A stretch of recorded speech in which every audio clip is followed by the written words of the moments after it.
first let me go to the senior advisor to the president. We've actually assembled some people via Skype because we're so high tech here on this webcast. But first we want to go to Valerie Jarrett. Valerie, are you there?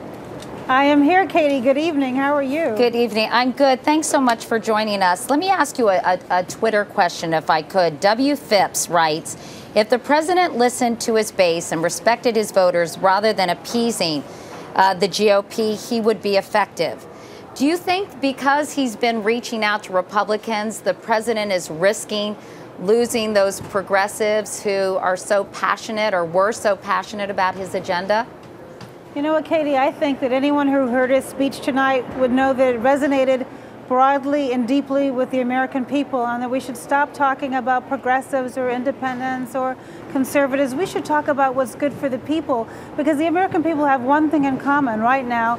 They're struggling. And I think what the president's comments this evening reflected was a deep understanding of what they're going through. And it was a call to Washington to listen to them, to stop the bickering, stop the infighting, and keep the eye on uplifting the American people. And that begins with jobs. It begins with rebuilding our economy. It begins with putting the checks and balances in place so that we never have the kind of economic meltdown that we had a year ago. And it begins with really working together. And so I think that, Katie, tone starts at the top. And the president took a very bold step this evening by looking right into the faces of the people in the chamber and saying, remember who you're here to serve, and let's work together. And I think that's a very positive and hopeful message. And it's one that I think resonated broadly across our country. But you just heard Eric Cantor and Dick Durbin. I think you heard part of that interview. And it didn't sound as if that message was necessarily being received by either of them, quite frankly. And what do you say to Republicans who say, you know, we have very genuine, sincere differences with the president's policies. We want to get things done, but we don't want to get the wrong things done.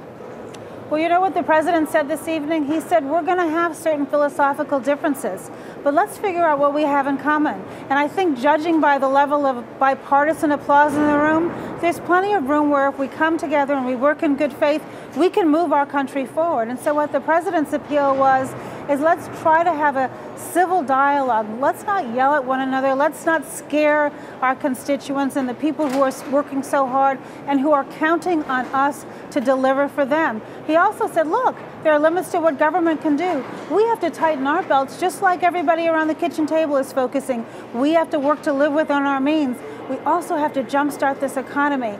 I thought his comment about education, how the best way to avoid poverty is if we focus in college education so our children, the leaders of tomorrow, are going to be able to compete in this global atmosphere. So it really was a call to focus on what we have in common, and what we have in common first and foremost is the American people that we are here to serve.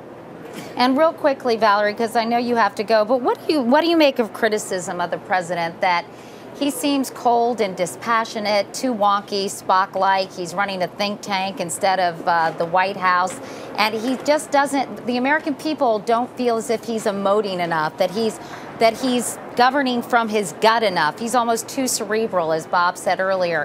What do you make of those criticisms? Look, we've had a very challenging year. The president inherited a nightmare, a global meltdown, our financial system's on the brink of disaster, a healthcare crisis, an energy crisis, a public education crisis, a crisis of how we're perceived around the world. I think at times like this, we want a president who is level-headed. That doesn't mean that he doesn't feel deeply for the American people. I think that feeling came across loud and strong tonight. And when he ended by saying, I'm not going to give up, I'm going to fight for America, and I want you guys to not quit either, I think that's a great deal of emotion that resonates broadly. But we also want somebody who's going to be level-headed and not shoot from the gut. We've had too much shooting from the gut. We need somebody who makes reasoned decisions. We are operating with limited resources. We have a huge federal deficit. We need to make sure that every penny of taxpayer dollars is spent wisely. That takes care, that takes deliberation, that takes focus. And I think that's what we have in President Obama. All right, Valerie Jarrett, senior advisor to the president with an impassioned defense of her boss. Thank you very much.